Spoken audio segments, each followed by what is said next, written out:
Guys how are you. तो आज हम लोग पढ़ने वाले हैं चैप्टर नंबर 1 केमिस्ट्री एक्सरसाइज पूरा का पूरा। बेसिकली जितना भी है डीप में सारे न्यूमेरिकल सॉल्व करेंगे हम लोग, सारे एमसीक्यू सॉल्व करेंगे, सारे वन सेंटेंस क्वेश्चन सॉल्व करेंगे। तो सारे क्वेश्चंस हम लोग आज यहाँ पे सॉल्व करने वाले हैं। आप लोग देख रहे हो exercise solid state chapter number 1 का, ठीक है। Class 12th Maharashtra board new syllabus 2020, ठीक है। अगर आप लोग को इसका पूरा नोट्स चाहिए होगा तो प्लीज यहाँ पे मुझे कॉन्टेक्ट कीजिए, आप लोग को मैं जरूर इसके नोट्स प्रोवाइड कर दूंगा। और इस वीडियो को जितना हो सके सारे फ्रेंड्स में शेयर कर दो। और जितना भी एक्सरसाइज है सारा का सारा एक्सरसाइज पूरा का पूरा खुद से प्रैक्टिस करो, पूरा का पूरा अच्छे से आपको आ जाएगा। मोस्टली ज्यादातर क्वेश्चन बोर्ड एग्जाम में, मतलब अगर समझ लो 100% क्वेश्चन है तो उसमें से 60 to 70% क्वेश्चन एक्सरसाइज में से होते हैं और बाकी 30% क्वेश्चन बाहर से होते हैं, ठीक है। बाहर से मतलब कि सॉल्व एग्जांपल से हो सकते हैं या फिर कुछ वैल्यूज को चेंज कर देते हैं। क्वेश्चंस का तरीका सेम होता है, सेम सिमिलर फॉर्मूले भी यूज होते हैं, ठीक है। तो इतना आपको याद रखना है। और इस 30% में एमसीक्यू भी मोस्टली वहीं से होते हैं। अगर समझ लो 5-6 एमसीक्यू पूछ रहा है तो 2 एमसीक्यू आपके एक्सरसाइज से रहेंगे और 3 एमसीक्यू कुछ भी टेक्स्ट बुक में से बाहर से बना के देता है। तो ये बोर्ड का एक रूल होता है, ऐसा हमेशा क्वेश्चंस पूछते हैं केमिस्ट्री, फिजिक्स में, बायोलॉजी में भी। थोड़ा सा मैथमेटिक्स का डिफरेंट है, ठीक है। तो अगर आप लोग को मैथमेटिक्स से कुछ ऐसा पेपर पैटर्न या कैसे पढ़ना चाहिए रहेगा तो कमेंट सेक्शन में जरूर बताइए, मैं फिर इसकी वीडियो बना दूंगा, ठीक है। सो आप देख रहे हो न्यू इंडियन एरा, और शेयर सब्सक्राइब करना बिल्कुल नहीं भूलिएगा। तो अभी हम लोग यहाँ पे आगे बढ़ते हैं, ठीक है। सो सबसे पहला है कि अभी यहाँ पे मोस्ट करेक्ट आंसर्स, यानी कि जो सबसे ज्यादा करेक्ट आंसर है वो लिखना है, ना कि एमसीक्यू है, मतलब मल्टीपल चॉइस क्वेश्चंस में ही यहाँ पे बनाया है। बट मोस्ट करेक्ट आंसर मतलब मोस्ट एक्यूरेट आंसर लिखना है हम लोग को, बहुत ज्यादा, मतलब सारे करेक्ट आंसर ही है बट इसमें से सबसे मोस्ट करेक्ट आंसर कौन सा है, ऐसा क्वेश्चन पूछा है, ठीक है। सो अभी यहाँ पे आंसर देना है। फर्स्ट का आंसर तो नॉर्मल है, सबको बता देंगे। मॉलिक्यूलर सॉलिड्स आर, यानी कि जो मॉलिक्यूलर सॉलिड है ये इसमें से कौन सा है, ठीक है। सो सिंपल सी बात है भाई कि हमने पढ़ा था कि जो सॉलिड्स होते हैं सॉलिड्स, सो उसके 2 टाइप थे, एक था क्रिस्टलाइन सॉलिड, एक था एमॉर्फस सॉलिड। और क्रिस्टलाइन के 4 पार्ट थे, ठीक है। कौन कौन से थे? आयोनिक सॉलिड था, मेटालिक सॉलिड था, और उसके बाद यहाँ पे हम लोग ने भी देखा था कोवेलेंट नेटवर्क क्रिस्टल, और लास्ट वाला देखा था क्रिस्टलाइन का या फिर मतलब मॉलिक्यूलर सॉलिड, ठीक है। सो जो ये मॉलिक्यूलर सॉलिड है, ये मॉलिक्यूलर सॉलिड क्रिस्टलाइन सॉलिड के अंदर आता है। तो फर्स्ट इसका करेक्ट आंसर है, सो आंसर इसका ए है, ठीक है। ये बात ध्यान रखना। नेक्स्ट है which of the following is an type semiconductor. अब सेमीकंडक्टर में क्या होता था कि हम लोग डोप करते थे, डोपिंग, ठीक है। डोपिंग मतलब क्या होता है, कुछ इम्प्योरिटीज को मिक्स कर देना। कहां से? अपने मॉडर्न पीरियोडिक टेबल में ग्रुप नंबर 14 और ग्रुप नंबर 15 के एलिमेंट्स को हम ऐड करते हैं, तब जाके अपना एन टाइप सेमीकंडक्टर बनता है, ठीक है। सो किस में ऐड करते हैं? तो हम लोग ऐड करते हैं सिलिकॉन में। कौन से सिलिकॉन में? प्योर सिलिकॉन में। आप बोलोगे ये आंसर है, बट नहीं, अपने को सेमीकंडक्टर पूछा है। सेमीकंडक्टर, सेमीकंडक्टर कब बनता है? जब डोपिंग करते हैं। डोपिंग मतलब इम्प्योरिटीज को ऐड करते हैं, यानी कि इस सिलिकॉन में इस 14 और 15 ग्रुप के कोई भी एलिमेंट, लाइक ऐसा एस हो गया, फिर गैलियम हो गया, ऐसे बहुत सारे एलिमेंट्स को हम ऐड करते हैं। फिलहाल गैलियम तो नहीं है, ठीक है। तो इतना याद रखना। तो मतलब कौन सा हम लोग यहाँ पे एस यूज करते हैं, यानी कि बी, यहाँ पे ये इसका आंसर है, ठीक है। तो ये मोस्टली हम लोग SI प्योर सिलिकॉन में हम लोग एस, ये 14-15 ग्रुप के एलिमेंट होता है ये, ठीक है। आपको एटॉमिक नंबर कुछ याद करने की जरूरत बिल्कुल भी नहीं है, बस आपको इतना पता होना चाहिए कि ये 14 ग्रुप से या 15 ग्रुप से बिलोंग करता है। तो इसका करेक्ट आंसर क्या है? सेमीकंडक्टर का ये बी है। अगर सेमीकंडक्टर वर्ड यूज नहीं होता, सिर्फ एन टाइप यूज करता, तो प्योर ऐसा आ जाता, ठीक है। चलो नेक्स्ट है अभी थर्ड में फ्रैंकल डिफेक्ट किसको बिलोंग करता है, ठीक है। सो जो फ्रैंकल डिफेक्ट होता है ये हम लोग को अभी समझना है कि किसको बिलोंग करता है। तो सिंपल सी बात है, अब यहाँ पे देखो बहुत सारा देखे रखा है। तो पहला देखो यहाँ पे, अब पढ़ते हैं कौन कौन सा भाई है। तो electrical neutrality of the substance is changed. देखो सिंपल सी बात है, न्यूट्रलिटी चेंज बिल्कुल भी नहीं होती है इसकी, मतलब मेंटेन्ड होती है, तो ये रॉन्ग आंसर है पहला। दूसरा, डेंसिटी चेंज होता है, तो कभी भी याद रखना, क्योंकि डेंसिटी जो फ्रैंकल डिफेक्ट में होती है वो अनचेंज्ड होती है। ये आप लोग ने कॉन्सिक्वेंसेस में पढ़ा था, ठीक है, मैंने इसकी वीडियोस बना दी है। बोथ कटायन और जो अनायंस आर मिसिंग, तो ये बिल्कुल भी नहीं है, क्योंकि ये तो अपना स्कॉटकी डिफेक्ट में होता है। स्कॉटकी डिफेक्ट में कटायंस और अनायंस मिस हो जाते हैं, मतलब equal number of cations anions नहीं रह जाते, ठीक है। सो ये इसमें होता है। और लास्ट ऑप्शन आता है ओवरऑल इलेक्ट्रिकल न्यूट्रलिटी प्रिजर्व। तो यस, ये परफेक्ट आंसर है, क्योंकि इसमें न्यूट्रलिटी मेंटेन होती है, ना कि चेंज होती है। तो इसलिए first, second, third answer wrong था, करेक्ट आंसर है डी इसका, ठीक है। सो इसका आंसर करेक्ट है डी, ठीक है। नेक्स्ट है question number 4, in crystal lattice formed by BCC, basic crystal lattice, ठीक है। So unit cell the void volume, void तो हम लोगों ने देखा था पैकेजिंग इफिशियंसी, तीनों की हमने सॉल्व की है। SCC simple cubic unit cell, BCC के भी और FCC का भी सॉल्व किया है। ठीक है, सो जो SCC था इसका कितना आया था, हम लोग देखा था कि 52 पॉइंट समथिंग आया था परसेंटेज। ठीक है, फिर BCC का देखा तो हम लोग को कुछ मिला था 68% समथिंग। ठीक है, और हम लोग को FCC का 74% पैकेजिंग इफिशियंसी मिली थी। मतलब कि एक यूनिट में इतने पार्टिकल्स, इतने परसेंट पार्टिकल्स ही स्पेस को ऑक्यूपाई करते हैं। तो SCC वाले में 52% ही ऑक्यूपाई करते हैं, मतलब कितना खाली रहता है, तो कुछ समथिंग 47%। फिर ऐसे BCC में 68% अगर ऑक्यूपाई करता है तो कितना खाली है, वॉइड, यानी खाली कितना है, तो 32%। तो BCC की बात कर रहे हैं, तो BCC में आंसर कौन सा आएगा, C आंसर आएगा। 32% क्या रहेगा, वॉइड रहेगा। ठीक है, ये चीज आपको याद रखना है। नेक्स्ट अभी हम लोग बढ़ते हैं यहाँ पे। सो अभी यहाँ पे देखेंगे क्वेश्चन नंबर 5। तो coordination number of atoms in BCC crystal lattice. अब यहाँ पे ध्यान देना है अच्छे से आप लोग को कि कोऑर्डिनेशन नंबर क्या होता है। तो कोऑर्डिनेशन नंबर मतलब ये है कि सपोज एक कोई भी यहाँ पे पार्टिकल है, इसका यहाँ पे इसके अगल बगल जितने भी पार्टिकल होंगे वो सारे पार्टिकल, समझ लो ये A पार्टिकल है, इस A पार्टिकल से जितने पार्टिकल अटैच है उतने ही उसके कोऑर्डिनेशन नंबर होंगे। ठीक है, कोऑर्डिनेशन नंबर। ठीक है, सो अभी मैं अगर समझ लो BCC की बात करूं तो BCC में हम लोग ने पढ़ा था कि नॉर्मली 8 पार्टिकल्स अटैच होते हैं अगल बगल। ठीक है, क्यों, क्योंकि 2 तो किसी में भी नहीं होते, कोऑर्डिनेशन नंबर 2 किसी का होता ही नहीं है। ठीक है, इतना याद रखना है। और नॉर्मली 4 किसका होता है, तो SCC का होता है। ठीक है, तो ऐसा आपको नॉर्मली याद रखना है। ठीक है, और लास्ट वाला 12 किसका होता है, तो 12 होता है FCC का। ठीक है, तो ये आप लोग को अच्छे से समझ के रखना है। ठीक है, तो मेन आंसर इसका जो है 8 है, D। ठीक है, ये आपको याद रखना है। क्यों आया, क्योंकि कोऑर्डिनेशन नंबर BCC में 8 होते हैं, 8। ठीक है, ये बात ध्यान रखना। हम लोग ने इसको अच्छे से लेक्चर में डिस्कस किया था ना। अभी क्वेश्चन नंबर यहाँ पे 6, ये बहुत इंपॉर्टेंट क्वेश्चन है। ऐसे ये मतलब बड़े बड़े एग्जाम से भी ऐसे क्वेश्चन पूछ लेता है। तो इसमें से पूछा कि which of the following is not correct. Not correct बोला है, यानी कि कौन सा फॉल्स है। ठीक है, याद रखना अच्छे से, बहुत घुमा के पूछ लिया। नॉट करेक्ट मतलब फॉल्स कौन सा है, रॉन्ग इसमें से कौन सा है। ठीक है, तो पहला देखते हैं भाई, 4 spheres are involved in formation of tetrahedral void. ठीक है, सो ये तो सही बात है। टेट्रा मतलब 4 होता है, हेड्रल मींस जगह, तो टेट्राहेड्रल वॉइड्स में क्या होता है, 4 स्फीयर ही इन्वॉल्व होते हैं। ये करेक्ट आंसर है। अपने को नॉट करेक्ट पूछा है। ठीक है, तो ये करेक्ट है, A करेक्ट है, मतलब ये आंसर नहीं है। ठीक है, फिर B, the centres of spheres in octahedral voids are at the apices of regular tetrahedron. तो अब यहाँ पे ध्यान देना, सपोज यहाँ पे 3, अभी टेट्राहेड्रॉन की बात करें, 3 यहाँ पे, तो अपाइसेस में एक ऊपर रहेगा और एक इसके बैक साइड में रहेगा। तो भाई अपाइसेस मतलब ऊपर होता है, तो एक सेल ऊपर आता है, तो ये भी करेक्ट है, मतलब ये भी अपना आंसर नहीं है, क्योंकि अपने को रॉन्ग वाला ढूंढने का है। ठीक है, सो ये बात एकदम अच्छे से आपको याद रखना है। नेक्स्ट है अभी C देखते हैं। तो अब यहाँ पे उससे पहले आपको एक चीज समझ लेनी है, कोई भी दुनिया का वॉइड हो, 2 टाइप के वॉइड होते हैं भाई। एक होता है ऑक्टाहेड्रल, दूसरा होता है टेट्राहेड्रल वॉइड। 2 टाइप के तो वॉइड ही होते हैं। अब मैंने बोला कि किसी भी यूनिट में सपोज N पार्टिकल है, कितने पार्टिकल है, N पार्टिकल, तो मैं बोलूंगा कि अब बताओ टेट्राहेड्रल वॉइड्स कितने होंगे। अगर किसी भी यूनिट्स में समझ लो N पार्टिकल है तो टेट्राहेड्रल यूनिट्स कितने होंगे, तो हमेशा याद रखना टेट्राहेड्रल वॉइड्स जितने नंबर ऑफ पार्टिकल होंगे ना उसका डबल होता है। ठीक है, ये एक कंसेप्ट याद रख लो। और ऑक्टाहेड्रल में क्या होता है, अगर समझ लो N पार्टिकल है तो N नंबर ऑफ वॉइड भी होगा, यानी कि ऑक्टाहेड्रल में एग्जैक्टली सेम होता है और टेट्राहेड्रल में डबल हो जाता है। ठीक है, सो यहाँ पे D देख लो। पहले हम लोग देखते हैं कि अगर सपोज नंबर ऑफ एटम्स यानी कि पार्टिकल्स ही हो गया ना, याद रखना पार्टिकल मतलब कोई भी हो सकता है, एटम्स, आयंस, मॉलिक्यूल्स, कुछ भी हो सकता है पार्टिकल मतलब। ठीक है, सो अगर सपोज N/2 पार्टिकल है तो टेट्राहेड्रल वॉइड में क्या होगा, N होगा, तो ये भी करेक्ट है। क्यों, क्योंकि N/2 है, तो इसका डबल कितना होता है, इसका डबल होगा ना टेट्राहेड्रल वॉइड। 2 से 2 कैंसिल, N आएगा ना, तो यहाँ पे N क्या है, N/2 का N डबल है। समझ गया कि नहीं। अगर मैं हाफ का डबल बोलूं तो क्या होगा, 1 होगा। समझ गया कि नहीं, क्योंकि डबल करूंगा तो मल्टीप्लाई, 2 × 2 कैंसिल, 1 आंसर आएगा। समझ गया, क्योंकि टेट्राहेड्रल में क्या होता है, जितने नंबर ऑफ पार्टिकल होंगे उसका डबल पार्टिकल होता है टेट्राहेड्रल वॉइड में। समझ गया, तो N/2 पार्टिकल है तो N/2 का डबल कितना होगा, 2 से मल्टीप्लाई करूंगा तो N आएगा। तो ये D भी करेक्ट है, मतलब ये भी अपना आंसर नहीं है, अपने को रॉन्ग दिखना है, यानी कि C अपना परफेक्ट आंसर है। क्यों, क्योंकि यहाँ पे ऑक्टाहेड्रल में पार्टिकल N है और ऑक्टाहेड्रल वॉइड्स 2N बता रहा है। ऐसा नहीं होना चाहिए, N अगर पार्टिकल है तो N अपने वॉइड भी रहेंगे, तो ये होता है इसका करेक्ट आंसर। अगर यहाँ N होता तो करेक्ट होता। ठीक है, तो नाउ अपना C इसका आंसर है, यानी कि 4th वाले का आंसर C है। ठीक है, नेक्स्ट क्वेश्चन नंबर अभी यहाँ पे हम लोग देख लेते हैं, बहुत ही इंपॉर्टेंट है क्वेश्चन नंबर 7।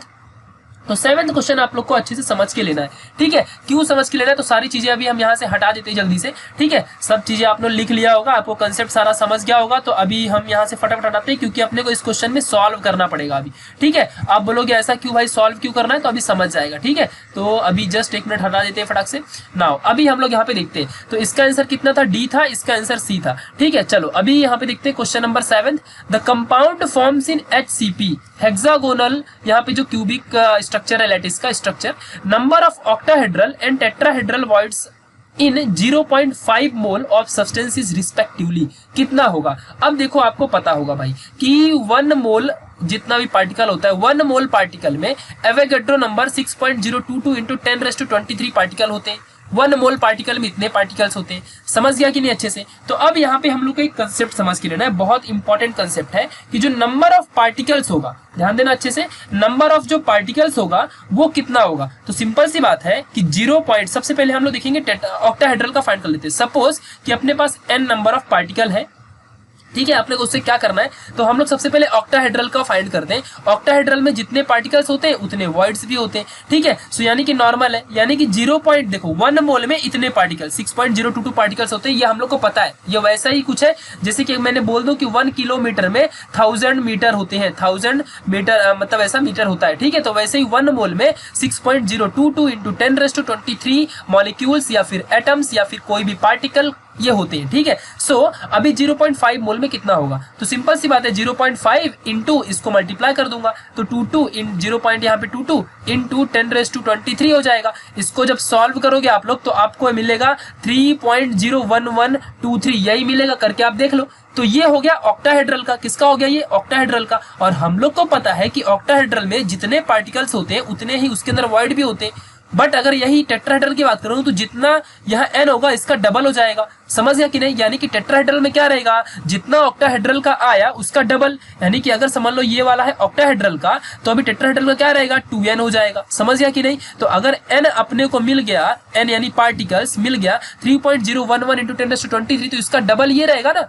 तो हम लोग क्या करेंगे, 3.011 का डबल देख लेंगे, यहाँ पे डबल कर देंगे, 2 से मल्टीप्लाई करेंगे तो ये आएगा। बाकी आपको ऐसा कहीं भी कॉम्बिनेशन नहीं मिलेगा, ठीक है। तो सारे आंसर रॉन्ग रहेंगे, सिर्फ ए परफेक्ट इसका आंसर है। तो आपको समझ गया होगा कैसे, क्योंकि अगर सिंपल सी बात है 1 मोल में 6.022 है, तो अपने को सिंपल सी बात है कि 0.5 मोल में कितना, तो मल्टीप्लाई कर दूंगा 0.5 से, तो इतने नंबर ऑफ पार्टिकल आ जाएंगे। ये हो गया ऑक्टाहेड्रल का, ठीक है। तो अगर ऑक्टाहेड्रल का इतना है तो टेट्राहेड्रल कितना, तो डबल कर दो, मिल जाएगा टेट्राहेड्रल का, समझ गया। नाउ अभी क्वेश्चन नंबर 7, इसका आंसर ए था, ठीक है ना। क्वेश्चन नंबर 7 अभी देख लेते हैं फटाक से।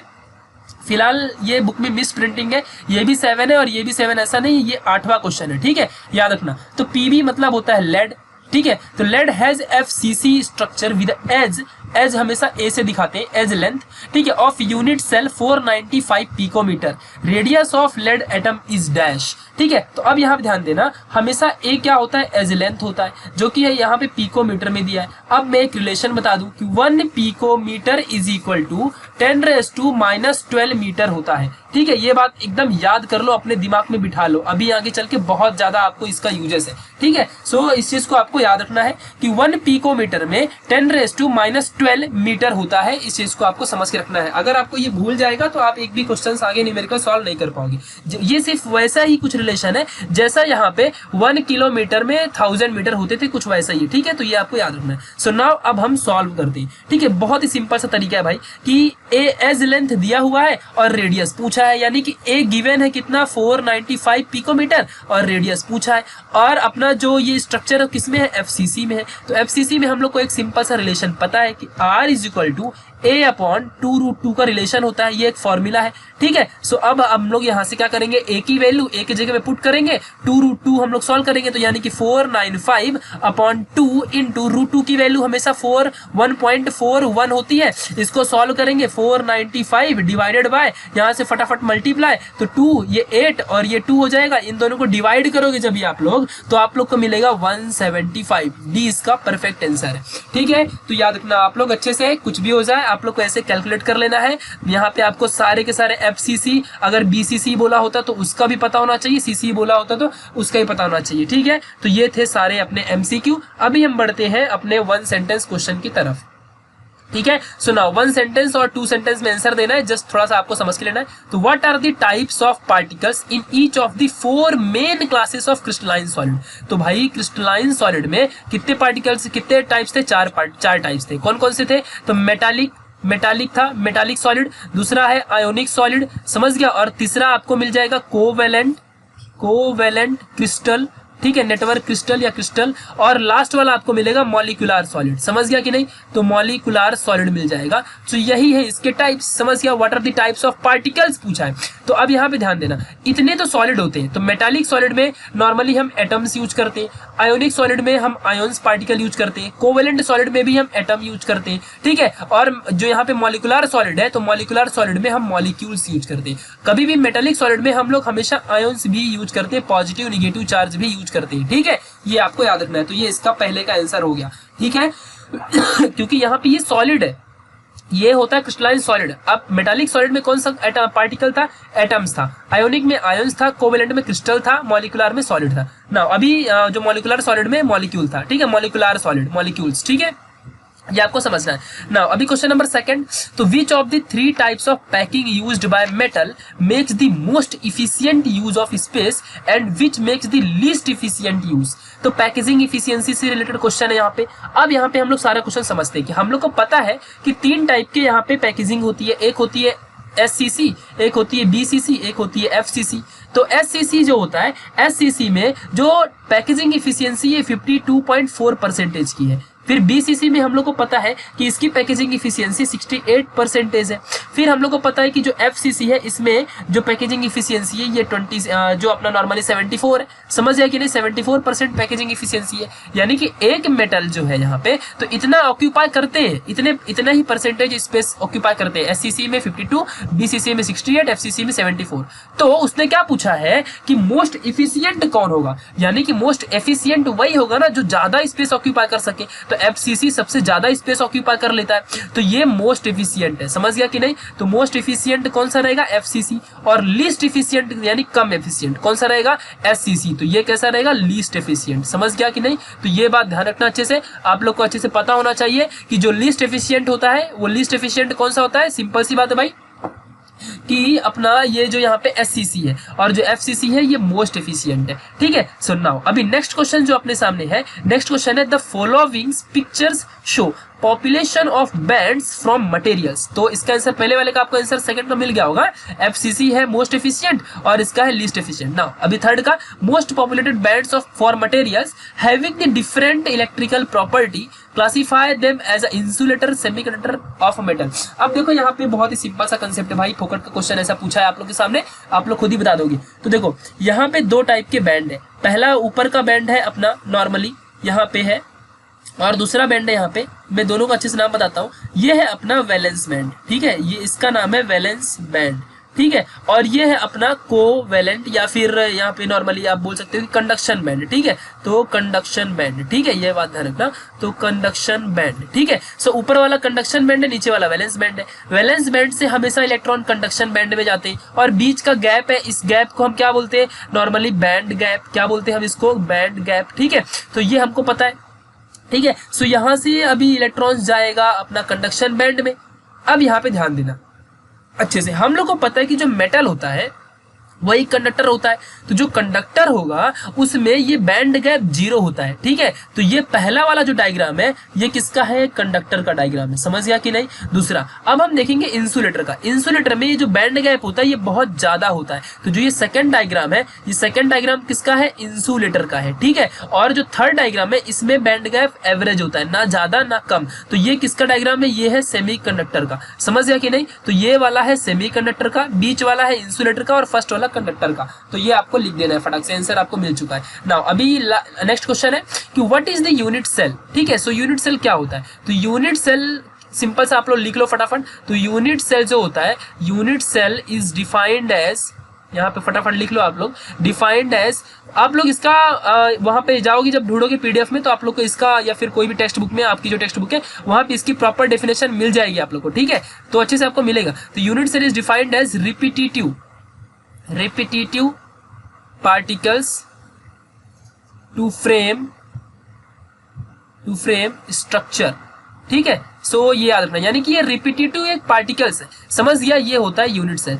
सिंपल सी बात है, और अच्छी प्रॉपर डेफिनेशन आपको टेक्स्ट बुक में मिल जाएगी, मैंने कंसेप्ट लिख दिया है बस, ठीक है। नाउ अभी यहाँ पे समझते हैं, नेक्स्ट क्वेश्चन है कि how does electrical conductivity of a semiconductor changes with the temperature and why. तो सिंपल सी बात है, अगर टेम्परेचर जो होता है ये डायरेक्टली प्रोपोर्शनल होता है कंडक्टिविटी के, सेमीकंडक्टर की कंडक्टिविटी को डायरेक्टली प्रोपोर्शनल होता है। टेम्परेचर इंक्रीज होगा तो कंडक्टिविटी भी इंक्रीज होगी। ऐसा क्यों होगा, तो अब यहाँ पे फटाक से समझ लेते हैं। सपोज इसके अंदर बहुत ज्यादा इलेक्ट्रॉन्स है, ये है अपना सेमीकंडक्टर, ठीक है, ये है अपना सेमीकंडक्टर, ठीक है, इसके अंदर ये है सेमीकंडक्टर, ध्यान देना अच्छे से, और इसके अंदर इलेक्ट्रॉन्स है, ठीक है। अभी ये नॉर्मल फ्लो हो रहे हैं अच्छे से, अपना जितना इनके पास पावर है उतना हिसाब से भाग रहे हैं। अब मैंने इसमें देना स्टार्ट कर दिया हीट, क्या देना स्टार्ट कर दिया, हीट मैंने दे दिया इसको, ठीक है। जैसे ही मैंने इसको हीट दिया तो जो इलेक्ट्रॉन्स होंगे फटाफट फ्लो करना स्टार्ट कर देंगे, यानी कि इलेक्ट्रॉन्स में फ्लो में स्पीड आ जाएगी। अगर इलेक्ट्रॉन्स ज्यादा फास्ट फ्लो करेंगे तो इनके अंदर इलेक्ट्रिसिटी यानी कि जो करंट होगा ज्यादा फास्ट प्रोड्यूस होगा,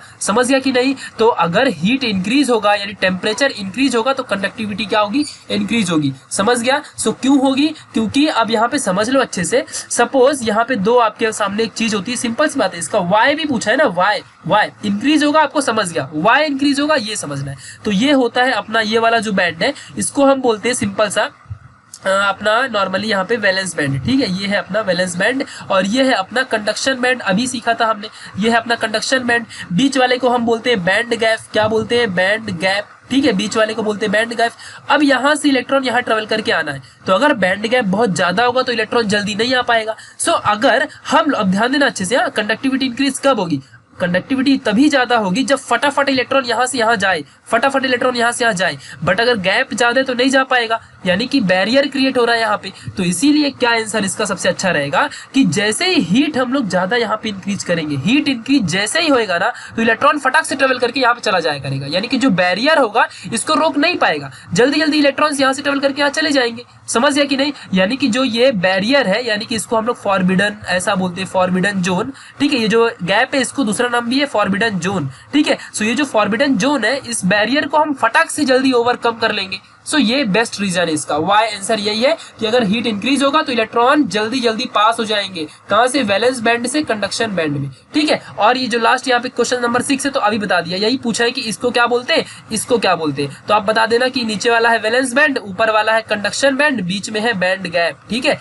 ये बात आपको याद रखना है। सुनाओ अभी नेक्स्ट क्वेश्चन, अभी यहाँ पे बढ़ते फटाफट कि question number 7, A solid is hard, brittle, electrically non-conductor. It melts, conduct electricity. What types of solid it is? अब बताओ। तो देखो क्रिस्टलाइन सॉलिड में 4 टाइप थे, जिसमें से जो आयोनिक सॉलिड होता है यही सिर्फ और सिर्फ हार्ड और ब्रिटल होता है, और कंडक्टिविटी इसमें से बिल्कुल भी पास नहीं होती है। तो इसका आंसर आएगा आयोनिक सॉलिड, एक ही लाइन में आंसर है, आयोनिक सॉलिड इसका आंसर है, ठीक है, याद रखना अच्छे से। नेक्स्ट है question number 8, mention the 2 properties that are common to both,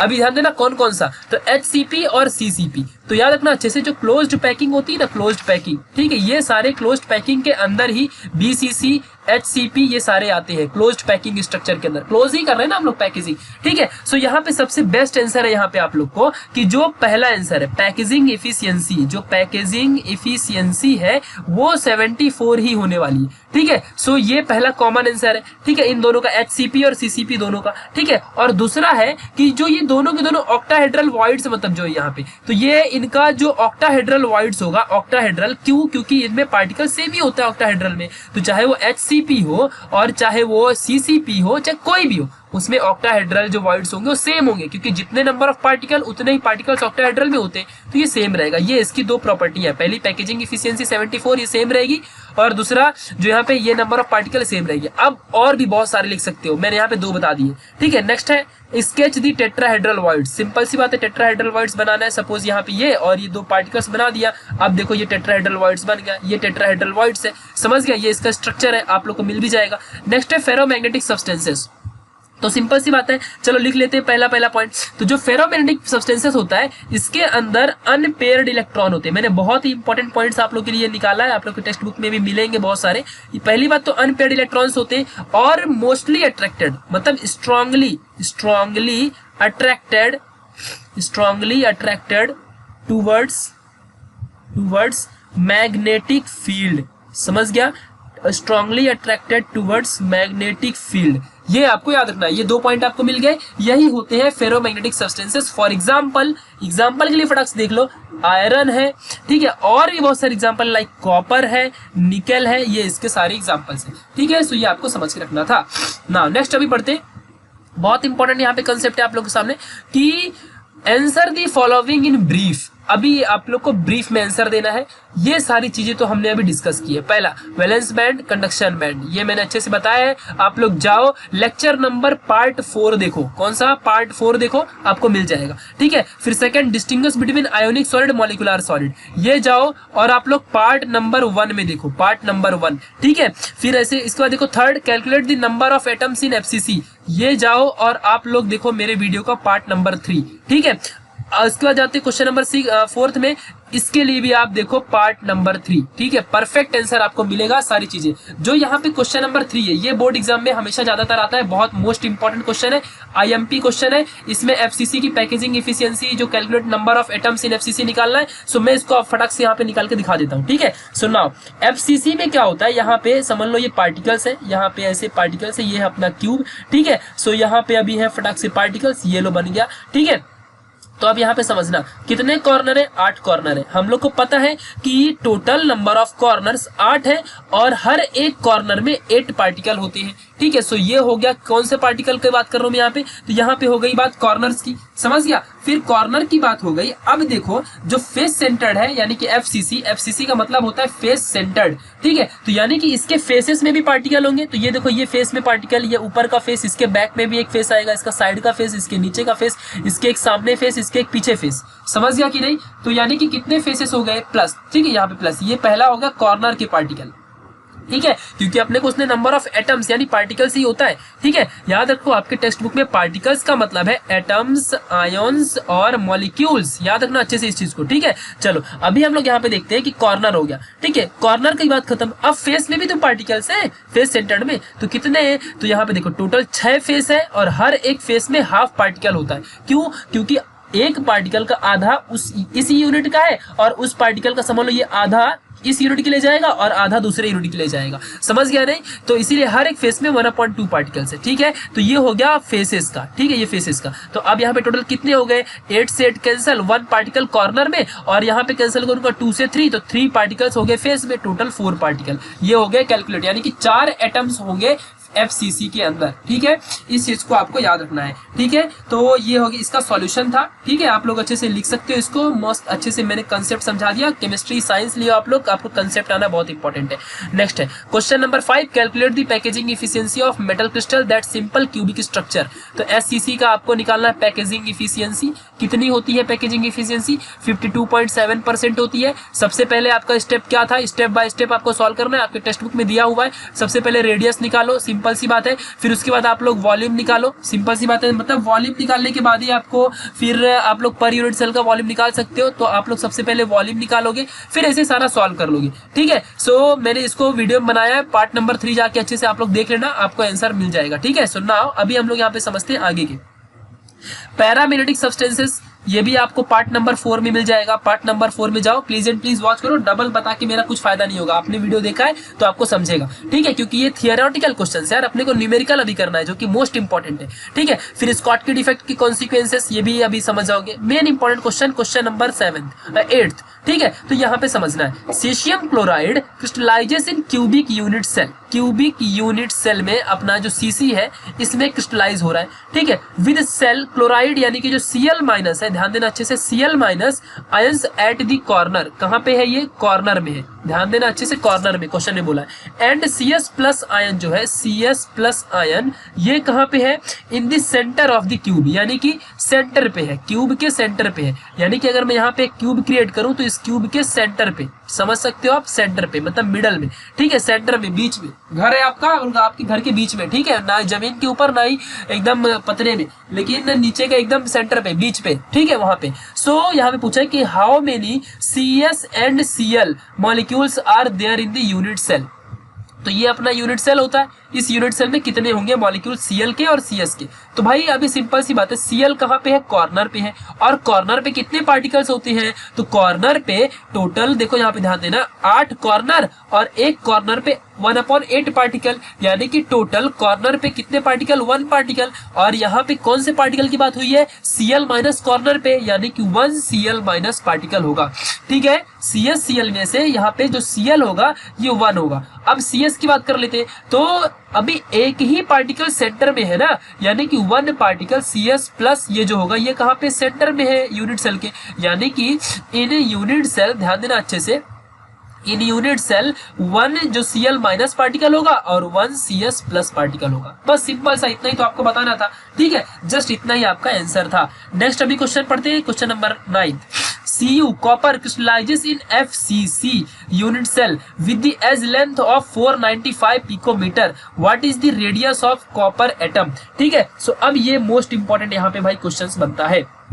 ठीक है, सो अभी यहाँ पे आपको मोस्ट इंपॉर्टेंट क्वेश्चंस बनेगा, जो कि बहुत ही मतलब आपको समझ के सारे क्वेश्चंस को लेना है। ठीक है, सो यहाँ पे आप लोग को मैं एक बहुत ही अच्छे से बता दूं कि जो गिवन है FCC, अब यहाँ पे थोड़ा सा मैं इसको हटाता हूँ यहाँ पे, और जो FCC है यहाँ पे इन सारी चीजों को समझते हैं। ठीक है, जो कि मोस्ट इंपॉर्टेंट है। ठीक है, सो यहाँ पे ध्यान देना अच्छे से, देखो FCC में देके रखा है, FCC में हम लोग को दिया है कि FCC unit cell edge length given है 495 पिकोमीटर। ठीक है, और दूसरा क्या दिया है, व्हाट इज द रेडियस पूछा है। ठीक है, रेडियस पूछा है, तो FCC में रिलेशन क्या होता है रेडियस का और एज लेंथ का यहाँ पे ध्यान देना अच्छे से, तो रेडियस का रिलेशन होता है a/2√2। ठीक है, अब r की वैल्यू पूछी है, 495 दिया है, तो यहाँ पे फटाफट क्या करो, r = 495/2√2 लगाओ और इसको सॉल्व करो। ठीक है, कैसे आएगा, 495 2√2 की वैल्यू कितनी होती है, 1.41। पुट करो, सॉल्व करो, आंसर फट से मिल गया, सी का x आएगा। ठीक है, सो ये है आपका सिंपल सा आंसर, आपको मिल जाएगा what is the radius of copper atom. Next है, obtain the relationship between density of a substance and edge length of the unit cell। देखो भाई सिंपल सी बात है, एक फॉर्मूला है, ये है समझ लो, रो डेंसिटी = nm अपॉन यहाँ पे a का क्यूब और इनटू यहाँ पे na एवोगैड्रो नंबर। ये है रिलेशन, जहाँ पे ये जो रो है ये है अपनी डेंसिटी। ठीक है, और जो ये a है ये है अपना एज लेंथ। ठीक है, ये हम फॉर्मूला बहुत बार अभी यूज करेंगे। ठीक है, इस चीज को आपको समझ के रखना है। ठीक है, तो ये मोस्ट इंपॉर्टेंट चीज थी। ठीक है, मतलब बहुत ज्यादा मोस्ट इंपॉर्टेंट, इसका आपको मिल जाएगा जो पूरा प्रूफ है पार्ट नंबर 2 में। ठीक है, सो वहां जाइए और आप लोग को वीडियो मिल जाएगी। ठीक है, इसीलिए मैंने आपको आई बटन दिख रहा होगा ना, वहां पे आप क्लिक करोगे ना, तो आपको अपना जहां पे आप वीडियो देख रहे हो उसमें स्क्रीन में क्लिक करो और फिर आई बटन दिखेगा कॉर्नर में, राइट साइड के कॉर्नर में यहाँ पे। ठीक है, सो जहां पे राइट साइड के कॉर्नर में दिखेगा वहां आई पे क्लिक करो और आप लोग को पूरा सॉलिड स्टेट का वीडियो मिलेगा। सॉलिड स्टेट की पूरी वीडियो में ये आपको पार्ट नंबर 2 देखो, यहाँ पे इसका पूरा प्रूफ है। मैं दोबारा प्रूफ करूं इस थियरी को तो फायदा क्या है। ठीक है, सो नाउ अभी हम यहाँ पे समझेंगे अपना मेन न्यूमेरिकल नंबर 4, जो कि मोस्ट इंपॉर्टेंट है। ठीक है, so now the density of, अब देखो गिवन है सबसे पहले, यहाँ पे हम लोग लिख लेते हैं भाई गिवन क्या क्या है क्वेश्चन में। ठीक है, सो गिवन ध्यान से देखना, हम लोग अच्छे से क्वेश्चन सॉल्व करेंगे सारा। The given density of iridium is, density को मैं यहाँ पे दिखा रहा हूँ रो से, डेंसिटी यहाँ पे = 22.4 ग्राम पर सेंटीमीटर क्यूब दिया है। ठीक है, now the unit cell of iridium is FCC, यानी कि जो यूनिट सेल है वो किस में होगा, FCC में होगा। ठीक है, ये बात ध्यान रखना, ये आपको पता है। ठीक है, याद रखना अच्छे से। कैलकुलेट द रेडियस आपको कैलकुलेट करना है। ठीक है, नेक्स्ट ऑफ इरिडियम एटम, ना molar mass of the iridium, molar mass मैंने कैपिटल MC दिखाया और कितना गिवन है, 192.2 ग्राम पर मोल। ठीक है, सो क्या पूछा है, calculate the radius of iridium atom, यानी कि आपको इसका रेडियस निकालना है और आंसर है 136 पिकोमीटर। ठीक है, सो चलो अब यहाँ पे ध्यान से अच्छे से हम लोग को समझना है कि नाउ वी नो दैट, हम लोग को अभी भी पता है, वी नो दैट। ठीक है, ध्यान देना अच्छे से, बहुत ही मोस्ट इंपॉर्टेंट है। ठीक है, ये अपना पर मोल है। ग्राम पर मोल है। ठीक है, चलो नाउ तो हम लोग को पता है कि डेंसिटी एंड यहाँ पे ये एन एम अपॉन ए का क्यूब और यहाँ पे एन ऑफ ए, ये हम लोग को एक रिलेशन मालूम है। जहाँ पे अपना ये रो है ये डेंसिटी है, एन अपना नंबर ऑफ पार्टिकल है, समझ लो एफसीसी में 4 पार्टिकल, बीसीसी में अपने कितने पार्टिकल, यहाँ पे मैं लिख देता हूँ फटाफट, एससीसी में 2 पार्टिकल होते हैं। ठीक है, बीसीसी में आप लोग को 4 पार्टिकल्स, यहाँ पे मतलब नॉर्मली देखो एससीसी में 1 पार्टिकल, यहाँ पे 2 पार्टिकल्स बीसीसी में, और एफसीसी में 4 पार्टिकल्स मिल जाते हैं। ठीक है, सो अभी अपना यहाँ पे जो एटम है इरिडियम, ये एफसीसी में बना हुआ है। ठीक है, सो एन की वैल्यू यहाँ पे आपको पता चल जाएगी कि 4 आएगी। ठीक है, सो यहाँ पे एन क्यों आएगा, एन एफसीसी में है तो एन में कितने पार्टिकल, 4 पार्टिकल। ठीक है, एम क्या है अपना मोलार मास, ए क्या है अपना जो नॉर्मल सा मतलब देके रखा है जो भी सारी वैल्यूज है, मतलब ए क्यूब ये अपना एज लेंथ है, और एन ए अपना एवोगैड्रो नंबर, तो एन ए की वैल्यू आपको पता ही है। ठीक है, so now putting the value, यहाँ लिखने का पुटिंग वैल्यूज। ठीक है, सो चलो पुट करते हैं, अभी फटाफट हम लोग इसे सॉल्व करेंगे। मैं इसे हटा देता हूँ यहाँ से। सुनना हो अभी, चलो हम यहाँ पे ध्यान देते हैं। ठीक है, सुनना हो अभी अपने को देखो डेंसिटी देके रखा है, क्या दिया है अपने को, डेंसिटी कितनी दिया है, 22 पॉइंट, ध्यान देना अच्छे से, 22.1 मिनट गाइस प्रोसेस ले रहा है। ठीक है, तो 1 यहाँ पे 22.4 ग्राम, इतनी अपने को यूनिट देके रखा है। ठीक है, सो 22.4 यूनिट यहाँ पे देके रखा है डेंसिटी का। नंबर ऑफ पार्टिकल कितने, 4 आएंगे। फिर यहाँ पे मोलार मास कितना दिया, 192.2। ठीक है, अपॉन में जाएंगे हम लोग ग्राम पर मोल पे। फिर ए क्यूब यहाँ पे आपको रखना है, अभी अपने को रेडियस फाइंड करना है, याद रखना इतनी, अभी ए क्यूब निकलने दो। फिर एन ऑफ ए कितना दिया है, 6.022 इंटू 10⁻23, इतना आपको देके रखा है। ठीक है, सुनाओ अभी हम लोग यहाँ पे सारी चीजों को बेसिकली अच्छे से समझेंगे। ठीक है, सो नाउ अभी हम यहाँ से ए क्यूब की वैल्यू निकाल लेते हैं। तो ए क्यूब मैं साइड में लेता हूँ, ए क्यूब यहाँ से मैंने यहाँ पे ले लिया और इस 22 को उसके पास ले लूंगा। तो यहाँ पे अभी देखो हम लोग जब इसको सॉल्व करेंगे प्रॉपरली, ठीक है, तो अभी हमको देखो यहाँ पे क्या मिल जाएगा, ये चीज आप लोग को अभी समझ के रखना है। ठीक है, सो यहाँ पे जब 4 यहाँ पे रखते हैं अभी ऐसे ही फटाफट, 192.2 अपॉन 22.4 इंटू 6.022 इंटू 10⁻23। ठीक है, आगे सॉल्व करते हैं। जो 4 इंटू 192 है, इसको जब आप मल्टीप्लाई करोगे तो आपको 768.8 मिल जाएगा। ठीक है, आपको जो भी मिलेगा आप सॉल्व करते रहिएगा। फिर नीचे अभी जब हम इसको सॉल्व करेंगे तो यहाँ पे हम लोग को मिल जाएगा 134.89 इंटू 23। ठीक है, मैं फटाफट कैलकुलेट करते जा रहा हूँ इस सारी चीजों को। ठीक है, आप लोग को भी कैलकुलेटर से करो या आपको लॉग टेबल यूज करना है, ना कि कैलकुलेटर, बिकॉज बोर्ड एग्जाम में आपको लॉग टेबल ही मिलेगा और कुछ नहीं मिलने वाला है। ठीक है, फिर अभी हम लोग यहाँ पे क्या करेंगे, इसको डिवाइड करेंगे। जब हम इसको डिवाइड करेंगे तो हम लोग को मिल जाएगा 5.699 इंटू 10⁻, और ये जो पूरा पार्ट है ऊपर जाएगा तो 10⁻⁻23 ए का क्यूब मिला। अभी हम लोग को ए की वैल्यू निकालनी है। ठीक है, तो यहाँ पे लिखने का टेकिंग क्यूब रूट, क्या लेने का, टेकिंग क्यूब रूट। ठीक है, ये लिख के नहीं दिखाऊंगा अगले बार से, क्योंकि आपको अब समझ ही जाया करेगा। सो ए इज इक्वल टू क्या आ जाएगा, ए इज इक्वल टू, यहाँ पे ध्यान देना अच्छे से, रूट का यहाँ पे क्यूब ले रहा हूं तो 5.699 इंटू 10⁻23, और ये यहाँ पे क्यूब आ गया। ठीक है, सो आगे अभी इसको सॉल्व करते हैं। 5.699 इंटू 10⁻23, और इसको हम ऐसा लिख सकते हैं, कभी भी क्यूब रूट रहेगा कुछ भी रहेगा 1/3, यहाँ पे रूट होता तो 1/2 हो जाता है, क्योंकि यहाँ पे वैल्यू 2 होती है। ठीक है, आगे सॉल्व करते हैं। अब यहाँ पे प्रॉब्लम ये आती है कि भाई ऐसा क्यूब रूट कैसे सॉल्व होएगा। ठीक है, सो आप लोग को डरने की बिल्कुल भी जरूरत नहीं है यार, मैं हूं। ठीक है, सो 5.699 इंटू 10⁻23 है। सबसे पहले हमको ये 10 की पावर का प्रॉब्लम है, 10 की पावर को सॉल्व करना पड़ेगा। तो 3 के टेबल में अगर देखो ये इंडाइसेस पता होगा, ये दोनों मल्टीप्लाई होंगे, अभी 1/3 इंटू 23 हो जाएगा। ठीक है, सो और ये 1/3 इस 5.699 के पास भी आएगा। ठीक है, सो अभी -23 या फिर 23 3 के टेबल में नहीं आता है, तो 23 को 24 बनाना पड़ेगा। सिंपल सी बात है ना। तो यहाँ पे क्या करेंगे, हम इस 5.69 से 10 की बेस निकालेंगे, 10 का पावर निकालेंगे। तो 56 यहाँ पे है, यहाँ पे अभी हम लोग क्या कर देंगे, 56 पॉइंट खिसका दिया, पॉइंट को हम लोग ने एक शिफ्ट कर दिया, और इनटू यहाँ पे क्या आ जाएगा, 10⁻⁻1।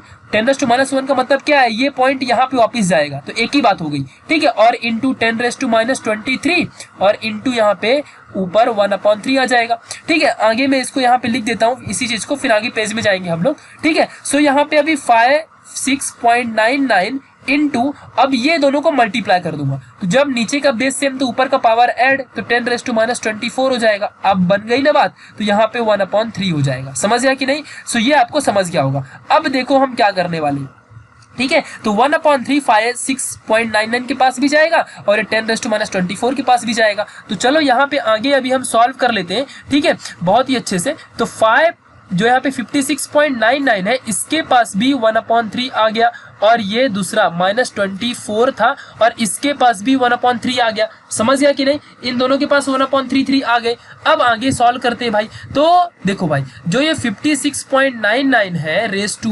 1/3, इसका कोई प्रॉब्लम नहीं है, ठीक है। ऐसा क्यों इसका प्रॉब्लम कोई भी नहीं है? क्योंकि जो यहाँ पे ये सारी चीज दी है, इसको कुछ नहीं है। इसको पहले सॉल्व करते हैं। तो 10 ये 3 to 8 टाइम पे जाएगा, तो यहाँ पे 8 आ जाएगा क्योंकि कट जाएगा ना मल्टीप्लाई होके, ठीक है। सो यहाँ पे इतने टाइम्स में आ जाएगा। नाउ अभी हम लोग को क्या मिला? ए मिल रहा है, ठीक है। सो नाउ ए, अभी इसको सॉल्व करना पड़ेगा ना, तो इस 56.99 को हमको लॉग से सॉल्व करना पड़ेगा। तो कैसे लॉग से सॉल्व करेंगे? तो देखो भाई सिंपल सा, 56.99 ऊपर क्या है 1/3, लॉग ले लेंगे। इसको साइड में करना है आपको, वही करके मत दिखाना। लॉग में ले लेते हैं, तो लॉग में जैसे ही लेंगे तो यहाँ पे 1/3 इसका पावर आ जाता है। लॉग की प्रॉपर्टी यही बोलती है, 56.99 ऐसा साइड में। लॉग की इसकी जब आप लॉग की वैल्यू देखोगे ना आप लोग, तो देखो आपको बहुत ही सिंपल सा वैल्यू मिलने वाला है 1/3 और लॉग का 56 का 99। 56 यहाँ पे है तो इसका क्या हो जाएगा? 2 वैल्यूज है, तो यहाँ पे 1.56 का 9 का 9 लॉग देखोगे आप लोग क्या मिलेगा? 75 यहाँ पे, और आप लोग को मिल जाएगा 58, ठीक है इसको। और फिर जब आप इस 3 को डिवाइड कर दो फटाक से, जैसे ही आप लोग 3 को डिवाइड करोगे तो आपको मिलेगा 0.5862, ठीक है। और ये आपको मिल गया, ये आपको लॉग मिल गया। अब आपको देखना है इसका एंटी लॉग। क्या देखना है इसका? आप लोग को देखना है इसका एंटी लॉग। जब आप इसका एंटी लॉग देखोगे तो क्या देखना? पॉइंट के 58 का 6 का 2, पॉइंट के 58 का 6 का 2 देखना है। तो क्या मिलेगा? 3857 इतना मिलेगा, ठीक है। ये आपको इतना मिलेगा 3857, ठीक है। सो ये बात आपको याद रखना है, ठीक है। और जब आपको एक पॉइंट यहाँ लगा देना है, क्योंकि एक पॉइंट यहाँ पे 0, तो ये मेन आंसर आपका एंटी लॉग मिल जाएगा। तो यहाँ पे क्या आया इसका वैल्यू? इसका रूट 3.857 इंटू 10⁻⁻8 इतना मिला। ये आपको मिल गया ए की वैल्यू। अपने को पूछा रेडियस था। सुनना आओ, यहाँ पे लिखना है इन FCC क्या होता है, एक मैंने एक्स्ट्रा सी डाल दिया। क्या होता है यहाँ पे कि R = A/2√2 होता है, ठीक है। सो अपने को यहाँ पे R की वैल्यू चाहिए। सो R = 3.857 इंटू 10⁻⁸ अपॉन 2 इंटू 1.41। आगे सॉल्व करते हैं इसको, तो 3.857 इंटू 10⁻⁸ अपॉन इसको नीचे वाले को सॉल्व करेंगे तो 2 8 ये 2 आ जाएगा। समझ गया कि नहीं? इतना आपको समझा होगा। नाउ नेक्स्ट अभी आगे देखते हैं। अभी हम इसको डिवाइड कर देंगे, ठीक है। तो 10⁻⁸ जो रहेगा ना अपना, वो अपना साइड में बचा रहेगा, ठीक है। तो जैसे ही आप लोग इसको डिवाइड करोगे ना, आपको आंसर मिलेगा 1.367 यहाँ पे 7 इंटू 10⁻⁸ आपको ये वैल्यू मिलेगी, ठीक है। इस चीज को आपको याद रखना है, ठीक है। सुनना, और ये वैल्यू किस में है? सेंटीमीटर क्यूब में। अब बोलोगे सेंटीमीटर में भाई क्यों? क्योंकि यहाँ पे देखो सारी वैल्यू सेंटीमीटर में दी हुई, यूनिट में सेंटीमीटर में दिया हुआ है, तो आपको वो वैल्यू सेंटीमीटर में मिली है। बट क्वेश्चन का आंसर कुछ अलग ही है। आंसर है अपना 136 पिकोमीटर है, ठीक है। सो अभी इसको समझना है भाई, पिकोमीटर कैसे? तो सेंटीमीटर को पहले मीटर में करना पड़ेगा, ठीक है। सो यहाँ पे R की वैल्यू इतनी आई है। सो R = 1.3677 इंटू 10⁻⁸। और देखो इसको अभी मैं मीटर में करूंगा। जैसे ही सेंटीमीटर को आप लोग मीटर में करोगे तो क्या करना पड़ेगा? 100 से डिवाइड, यानी कि 100 से डिवाइड मतलब 10⁻⁻2 मीटर हो जाएगा। समझ गया? फिर नेक्स्ट अभी डिवाइड करोगे 100 से, अगर समझ लो 1/100 करोगे तो 1/100 का मतलब क्या होता है? 100 का मतलब क्या होगा? 10⁻²। तो 10⁻² जब ऊपर जाएगा तो 10⁻² हो जाएगा। तो ये 10⁻² यहाँ पे आ गया। तो 1.3677 इंटू ये नीचे का बेस सेम, तो 10⁻10 मीटर ये बन गया, ठीक है। अब देखो अपने को पिकोमीटर में पूछा है, ठीक है। तो यहाँ पे अब देखो एक रिलेशन होता है ना कि 1 पिकोमीटर = 10⁻12 मीटर, यही होता है ना। तो अब ध्यान देना यहाँ पे अच्छे से, अगर मैं 10⁻12 मीटर ला लूँ तो ये पिकोमीटर बन जाएगा। तो अब मैं क्या करता हूँ कि 136.77 और इंटू यहाँ से 2 मैंने निकाल दिए ना, 10⁻2 लिख सकता हूँ इस चीज को, इस चीज को मैं यहाँ पे ये लिख सकता हूँ और इंटू 10⁻⁻10 अपना साइड में है ही है, ठीक है। आगे तो 136.77 और इंटू ये दोनों क्या होगा अभी मल्टीप्लाई और -12 मीटर, और इसके जगह में मैं लिख दूंगा पिकोमीटर, तो 136.77 और यहाँ पे क्या आ गया पिकोमीटर। समझ गया कि नहीं, क्योंकि ये हम लोग को पता है। सो ये अपना फाइनल आंसर है। अब आप बोलोगे 0.77 का डिफरेंस है, तो यार आप खुद से करके देख लेना, आपको भी यही डिफरेंस मिलेगा, ठीक है। सो ये एक्यूरेसी आपको थोड़ी सी लानी पड़ेगी। 136.77 आपका वैल्यू आया है, पॉइंट का इधर उधर होता है, इतना चलता है। आपको perfect answer full marks exam में बोर्ड में भी मिलेंगे, डोंट वरी, ठीक है। सो आपका इतना परफेक्ट आंसर था, ये था अपना ये क्वेश्चन। मोस्ट इंपॉर्टेंट आपको अच्छे से समझ के लेना है, कंसेप्ट पता होना चाहिए कि भाई एफसीसी में पूछा है, बीसीसी में पूछा है तो क्या होगा, ठीक है। सो आपको सारे कंसेप्ट ये सारे मालूम होने चाहिए, ठीक है। सो इस चीज को आपको समझ के सारी चीजों को लेना है, ठीक है। सो नाउ अभी हम लोग देखेंगे अगले क्वेश्चंस के बारे में, जो अपने आगे के क्वेश्चंस है इनको अभी अच्छे से समझेंगे। सो ये था सारा क्वेश्चन, आप लोग इसका स्क्रीनशॉट ले सकते हो, ठीक है। पूरा स्क्रीनशॉट आप अच्छे से ले लीजिए please and please, because screenshot लोगे तो फायदे में रहोगे। इसकी नोट्स क्योंकि ऐसा मैं लिखा हूं तो सॉल्व कराया आपको, तो इसका नोट्स तो आपको मिलेगा, बट आप स्क्रीनशॉट जरूर ले लो, ठीक है। सो नाउ अभी अगला क्वेश्चन पढ़ते हैं। यहाँ पे मोस्ट इंपॉर्टेंट क्वेश्चन है भी आगे वाला, ठीक है। बहुत ज्यादा इंपॉर्टेंट क्वेश्चन है ये, ठीक है। सो यहाँ पे अभी समझने वाला है, क्योंकि आपको समझ के भी लेना है सारे क्वेश्चंस को, ठीक है। सो अभी हम लोग यहाँ पे देखते हैं कि aluminium crystallises in cubic close, question number 5 है, ठीक है। Close pack structure cubic close, हाँ याद रखना, CCP में with unit cell edge length of 356। Given question में दिया है, गिवन दिया है, ध्यान देना अच्छे से। यहाँ गिवन कितना है, edge length A is equal to 353.6 picometre देके रखा है। सिंपल सी बात है, इतना रखना। Next, what is the radius of aluminium atom, how many unit cells are there in 1 centimetre cube of Al. अब ध्यान देना अच्छे से, मीटर यूनिट जो होती है और सेंटीमीटर यूनिट होती है, इनमें रॉन्ग कर देते हैं बहुत सारे बच्चे, इसका गलतियां बिल्कुल मत करना। इसके पहले क्वेश्चन में भी हमने पिकोमीटर को मीटर में किया था पहले, और सेंटीमीटर से पहले मीटर फिर पिकोमीटर, समझ गया। तो याद रखना, तो ए पता है अपने को, ठीक है। अब ना पूछा क्या है, रेडियस पूछा है, और जो एल्यूमिनियम है किसमें क्रिस्टलाइज हो रहा है, तो एल्यूमिनियम यहाँ पे लिखने का, एल्यूमिनियम क्रिस्टलाइजेस, यहाँ ध्यान देना, क्रिस्टलाइजेस इन CCP, और हम लोग को मालूम है कि जो CCP होता है वही क्या होता है, FCC होता है। CCP ही क्या है, FCC है। सो अब यहाँ पे ध्यान देना, सो रिलेशन यहाँ पे ध्यान देना, relation of A and R यानी रेडियस इज इक्वल टू क्या हो गया, आप ध्यान देना अच्छे से, R is equal to A/2√2, ठीक है।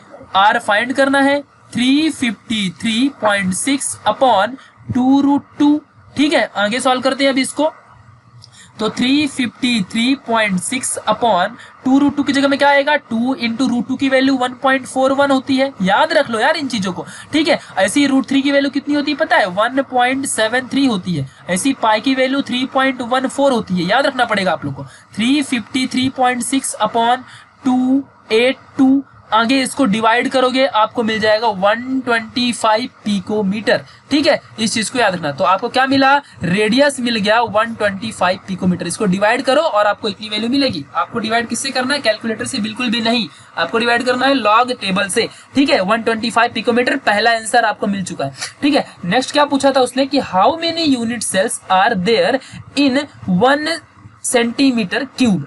अब देखो यहाँ पे मोस्ट इंपॉर्टेंट चीज अभी हम लोग को यहाँ पे समझना है, ठीक है। सुनना, अब हम लोग उसको सॉल्व करते हैं अच्छे से, कि सिंपल सी बात है, देखो भाई कि सिंपल सा एक यूनिट सेल है, उसका वॉल्यूम, बहुत ही इंपॉर्टेंट कंसेप्ट है, वॉल्यूम ऑफ 1 यूनिट सेल, एक यूनिट सेल का volume of 1 unit cell is equal to कितना होता है, A का क्यूब होता है। सिंपल सी बात है ना। सो नेक्स्ट, A का क्यूब, अभी हम लोग ने यहाँ पे देखा कि A की वैल्यू कितनी थी, 353.6 और पिकोमीटर में है, ध्यान देना अच्छे से, पिकोमीटर में है। और पूछा किस में है कि अपने को 1.00 का मतलब 1 होता है, हाँ? तो 1 सेंटीमीटर क्यूब में कितने पार्टिकल होंगे, ये अपने को क्वेश्चन में पूछा है, ठीक है। सुनाओ, अब हमको क्या करना पड़ेगा, यहाँ पे पिकोमीटर को पहले सेंटीमीटर में कन्वर्ट करना पड़ेगा। तो 353.6 अब पिकोमीटर को पहले सेंटीमीटर में नहीं कर सकते, तो पहले इसको हम मीटर में करेंगे। तो क्या करेंगे, पिकोमीटर है यहाँ पे, तो पिकोमीटर को अभी हमको मीटर में करना है, तो 10⁻⁻12 करेंगे, क्योंकि 1 picometre is equal to 10⁻⁻12 metre होता है। ठीक है, सो ये हो जाएगा क्यूब, यहाँ पे लिख लेना कि 1 picometre is equal to 10⁻⁻12 metre. ठीक है, नेक्स्ट अब आगे देखना, अब मीटर को सेंटीमीटर में, तो 353.6 इंटू, अब मीटर को सेंटीमीटर में करना है तो 10⁻² से मल्टीप्लाई कर देने का, खत्म कहानी। ठीक है, यहाँ पे सॉरी 2 से करोगे क्योंकि अभी मीटर से सेंटीमीटर में जाना है, तो -12 और यहाँ पे आ जाएगा क्यूब। फिर आगे ध्यान देना 353.6 इंटू 10⁻10 बन जाएगा क्यूब। ठीक है, आगे सॉल्व होगा, ये 3 सबके पास जाएगा, तो 353.6 का क्यूब। ठीक है, इनटू और क्यूब इसके पास भी, तो 10⁻30 ये बन गया। ठीक है, आगे ध्यान देना, अभी जब इसका आप क्यूब करोगे तो बहुत बड़ी वैल्यू मिलेगी। क्या मिलेगी, 4421654.7 इंटू 10⁻30। ठीक है, अब हम इसको भाई अपने जैसा कर लेते हैं, तो क्या करेंगे, हम इसको पॉइंट मिला देंगे, एक के बाद पॉइंट, 421, यहाँ ध्यान देना, यहाँ 1 है, 16547, तो कितना पॉइंट, इस पॉइंट को कितना पॉइंट शिफ्ट किया, 1 2 3 4 5 6 7 पॉइंट शिफ्ट किया ना, तो यहाँ पे 10⁻, यहाँ पे 7 लिख दो और इनटू 10⁻30 लिख दो। ठीक है, फिर आगे सॉल्व कर दो, तो इस 10⁻7 मल्टीप्लाई ये करोगे तो क्या हो जाएगा, 4.4211। अभी 4 डिजिट लो, बाकी सब गायब कर दो, कुछ फर्क नहीं पड़ता है, परफेक्ट आंसर आता है। 10⁻23 ये हो जाएगा। ठीक है, ये आपको मेन मिल गया, मतलब कि एक यूनिट सेल का कितना वॉल्यूम मिला, 4.4211 इंटू 10⁻23 मिल गया। ठीक है, ये आपको मिल गया। अब बोलोगे ये पॉइंट कैसे शिफ्ट कर रहे हो यार। ठीक है, तो अब सिंपल सी बात है यार, देख लो, सपोज आपके पास 4.4211 है, ठीक है, और एक वैल्यू है 4421 है, और यहाँ पे पॉइंट है, तो अगर मैं, ध्यान देना अच्छे से, अगर मैं पॉइंट को आगे लेके जाऊंगा ना, तो मैं मल्टीप्लाई करूंगा, समझ लो मैंने 2 डिजिट आगे लेके गया, तो यहाँ पे 10⁻² से मल्टीप्लाई करूंगा, समझ गया। अगर मैं इस पॉइंट को पीछे साइड शिफ्ट करूंगा ना, समझ लो मैंने 2 साइड शिफ्ट किया, तो मैं यहाँ लिख दूंगा 4.421 इंटू 10⁻², ऐसे शिफ्ट करूंगा, समझ गया। तो अभी मैंने पीछे किया था, कितने डिजिट किया था, 7 डिजिट, तो मैंने लिखा 10⁻7। ये ट्रिक होता है। अब इस चीज को आप, जिसको पता होगा तो अच्छे से सॉल्व भी कर लेगा, इसको नहीं पता तो ये तरीका याद रखिए, खत्म कहानी, वीडियो को रिवाइंड करके देख लो, समझ जाएगा। तो एक यूनिट सेल का इतना वॉल्यूम मिल गया। ठीक है, अभी हम लोग को क्या पूछा है कि 1 यूनिट सेल में, अभी ये 1 यूनिट सेल का है, हम लोग को क्या पूछा है उसने कि एक अकेले 1 यूनिट सेल में कितना होगा। ठीक है, यानी कि इन 1 सेंटीमीटर क्यूब में कितना होगा। ठीक है, मतलब हाउ मच पार्टिकल्स, कितने पार्टिकल्स होंगे, ये अपने को पूछ के रखा है। सो सिंपल सी बात है भाई कि हम क्या करेंगे कि 1 से इसको, ये जो नंबर आया यहाँ पे, इसको डिवाइड कर देंगे, 4.4211 इंटू 10⁻23 डिवाइड कर देंगे, इज इक्वल टू, जब इसको आप 1 से अपॉन डिवाइड करोगे, आपको क्या मिलेगा, 0.22 यहाँ पे 61 इंटू 10⁻23 मिल जाएगा। क्यों 10⁻23 बन गया माइनस से, ये चीज जब ऊपर जाती है तो प्लस हो जाती है। ठीक है, ये आपको मिला। आगे सॉल्व करते हैं। अब बोलोगे कि ये तो बुक का आंसर है ही नहीं, अपने को एक पॉइंट में चाहिए, तो इस पॉइंट को इधर शिफ्ट करना है, तो जब इस साइड शिफ्ट करूंगा तो क्या करूंगा, यहाँ पे 2.261 लिख लिया और इंटू 10⁻, यहाँ पे क्या करूंगा, माइनस लिखूंगा। क्यों, कि जब हम इस साइड जाते हैं तो क्या लिखते हैं, वहां पे जितने डिजिट गया उतना 10 के पावर में -1, अगर एक और आता तो 2 आता तो यहाँ पे 2 -2। ठीक है, और इंटू ये 10⁻23 है ही है। अब इन दोनों को सॉल्व कर दो, तो 2.26 इंटू 10⁻, और यहाँ पे क्या बन जाएगा, 22। ये आपका फाइनल आंसर। ठीक है, सो फाइनल आंसर क्या मिला, 2.26 इंटू 22। ठीक है, ये आपको मिल गया। ठीक है, परफेक्ट आंसर है, एक्यूरेट है। आप इसका स्क्रीनशॉट फटाफट ले लो, आप इसका जल्दी से स्क्रीनशॉट ले लो भाई। ठीक है, और आपको सारा क्वेश्चन समझ जाएगा, ये भी आप इसका भी फटाक से स्क्रीनशॉट ले लो। बढ़ते हैं आगे क्वेश्चन में। ठीक है, बहुत मोस्ट इंपॉर्टेंट क्वेश्चन आगे वाला। ऐसे क्वेश्चन हमेशा जेई वगैरह में पूछते हैं, ये क्वेश्चन हमेशा जेई वगैरह में आपको आएगा। ठीक है, जो नीट में होगा उसको भी ये क्वेश्चन हमेशा पूछते हैं, हमेशा, मतलब बहुत ही प्यारा क्वेश्चन से हमेशा सबको पूछ के लेता ही। ठीक है, चाहे कुछ भी हो जाए, हमेशा हमेशा आज तक पूछा गया है। मोस्ट इंपॉर्टेंट, बोर्ड एग्जाम में भी एमसीक्यू में ये क्वेश्चन हमेशा आता है, अगर हार्ड पेपर बनाए तो। ठीक है, तो चलो अब समझते हैं भाई क्या है, कैसे क्वेश्चन सॉल्व करेंगे। ठीक है, so now in an ionic line solid atoms of element Y ठीक है, Y form HCP lattice the atom, यानी HCP मतलब हेक्सागोनल क्लोज्ड पैकेजिंग, ठीक है। The atoms of element X occupy 1/3 of tetrahedral voids, what is the formula of compound, ठीक है। यहां पे आप समझना है, तो कंपाउंड का फॉर्मूला क्या होगा, आंसर ये देके रखा है। तो आपके सामने X और Y ये दो एलिमेंट है, ठीक है, इससे आपको बनाना है कंपाउंड यानी समथिंग XY, तो इसका फॉर्मूला क्या होगा, समझ गया। तो चलो अब ये जो y है, सपोज हमने मान लिया कि सपोज जो y है यहाँ पे सॉल्यूशन कर रहे हैं हम लोग, अब यहाँ सॉल्यूशन यहाँ पे, ठीक है। तो आपको एक चीज समझ के लेनी, सिंपल सी बात है कि कौन सा एलिमेंट कितने में, किस फॉर्म में, वो कितना मॉलिक्यूल्स, कितने पार्टिकल्स ऑक्यूपाई कर रहा है, ये चीज हमको समझना पड़ेगा। यानी कि भाई x पार्टिकल कितना ऑक्यूपाई कर रहा है, अपना जो y पार्टिकल है वो कितना ऑक्यूपाई कर रहा है, तो सबसे पहले हमको ये समझना पड़ेगा, ठीक है। अगर हम ये समझ जाएंगे तो हमको सारी चीजें आ जाएंगी, ठीक है। सो सबसे पहले अभी यहाँ पे दिया ही नहीं है भाई, गिवन ही नहीं दिया होता है कभी भी ऐसे क्वेश्चंस में, तो अभी यहाँ पे सॉल्यूशन आपको सॉल्व करना है। जब गिवन ही नहीं है तो मैंने मान लिया कि y जो है अपना एलिमेंट ऑक्यूपाइज n, कितना, n पार्टिकल्स, ठीक है, n पार्टिकल्स को ऑक्यूपाई कर रहा है, समझ है कि नहीं, इन HCP, ठीक है, ध्यान देना अच्छे से ना। नेक्स्ट है, अभी ध्यान देना, x इतना ऑक्यूपाई कर रहा है और उसने टेट्राहेड्रल वॉइड्स का नाम लिया है, ठीक है, ध्यान देना अच्छे से, n पार्टिकल समझ लो y ऑक्यूपाई कर रहा है। देन यहाँ पे ध्यान देना, देन टेट्राहेड्रल वॉइड्स कितना होगा, टेट्राहेड्रल वॉइड्स कितने होंगे, जितना HCP में होता है उसका डबल, अभी हमने सीखा था, जितना पार्टिकल्स होंगे उसका डबल टेट्राहेड्रल वॉइड होगा, यानी कि 2n टेट्राहेड्रल वॉइड है, और इस 2n टेट्राहेड्रल वॉइड का 1/3 कौन ऑक्यूपाई करता है, x ऑक्यूपाई करता है। So here x will occupy 1/3 of tetrahedral void. बोलने का मीनिंग है कि 1/3 इंटू 2n, यानी कि 2n/3 इतना ऑक्यूपाई करेगा x, यानी कि x ने कितना किया, अपने को यहाँ पे ध्यान देना अच्छे से, x ने कितना किया, 1/3 ऑफ किसका, टेट्राहेड्रल वॉइड का, टेट्राहेड्रल वॉइड का 1/3 पार्ट। सो अब हम यहाँ पे इसका रेशियो निकाल देते हैं, रेशियो निकल जाएगा तो अपने को कंपाउंड मिल जाएगा। सो यहाँ पे ध्यान देना, रेशियो किसका निकालना था, x और y का। So ratio of x and y what, क्या कितना बनेगा ये, तो x का आपको देखो मिल जाएगा इज इक्वल टू, x का कितना है, सिंपल सी बात है, x का भी मिला हम लोग को 2n/3, तो 2n/3, और y का कितना है, n है, n से n कैंसल, 2/3, और यहाँ पे कितना आ जाएगा 1, या 3 इधर मल्टीप्लाई कर दो तो क्या मिलेगा आपको, या फिर थ्रू आउट पूरे रेशियो में 3 से मल्टीप्लाई कर दो तो यहाँ पे 3 कैंसिल हो जाएगा, बचेगा 2, और यहाँ पे आ जाएगा 3, यानी कि x कितना मिला 2, y कितना मिला 3। समझ गया कि नहीं आपको, ये आपका पूरा मेन कंपाउंड था। तो इसका फटाक से स्क्रीनशॉट ले लो और आंसर मिल जाएगा।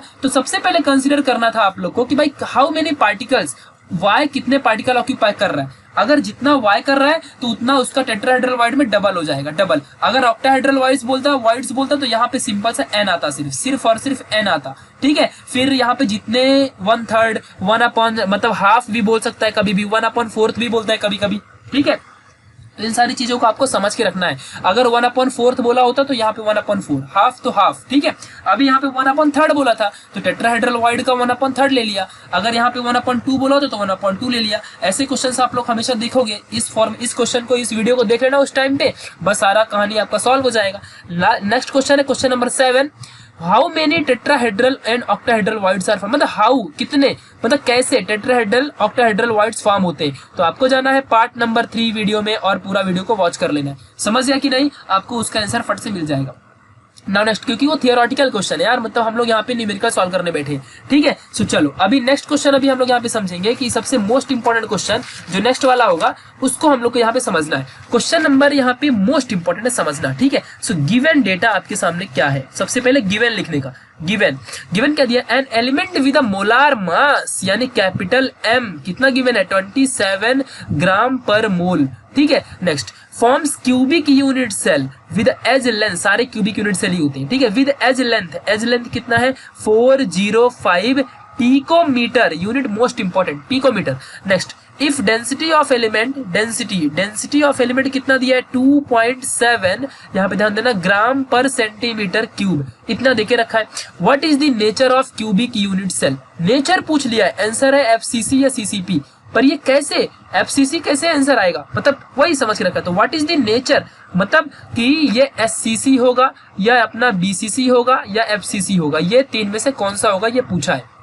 समझ गया आपको, सुनना हो। अब आपको ये डेटा देख के कुछ अजीब नहीं लग रहा है, यहाँ देखो ग्राम दिया है, यहाँ पिकोमीटर दिया है, यहाँ भी ग्राम, तो ग्राम होती है सीजीएस यूनिट और मीटर होती है एसआई यूनिट, तो हमको क्यों ना इसे भी एसआई कर लेना, सीजीएस कर लेना चाहिए। तो 405 पिकोमीटर को कन्वर्ट करूंगा मैं सबसे पहले मीटर में, तो -12 मीटर बन गया, ठीक है। फिर उसके बाद सेंटीमीटर में अपने को करना पड़ेगा, क्योंकि सेंटीमीटर ही तो सीजीएस होता है, ठीक है। तो ये तो मीटर भी तो एसआई ही है ना, और पिकोमीटर भी एसआई यूनिट ही है। पिकोमीटर एसआई यूनिट की सबसे छोटी यूनिट है, मतलब मीटर की, ठीक है। इससे भी और छोटी होती है, नैनोमीटर तो थोड़ी बड़ी है, ठीक है, पर पिकोमीटर और छोटी है, उससे भी और बहुत सारी छोटी है, आपको अभी वो सब नहीं पढ़ना है। 405 इंटू 10⁻², अब यहाँ मीटर को सेंटीमीटर करूंगा, तो 10⁻² और यहाँ पे 10⁻² से मल्टीप्लाई, तो आगे 405 इंटू 10⁻, ये -10 सेंटीमीटर बन जाएगा। ये बन गया अपना मेन चीज, ठीक है।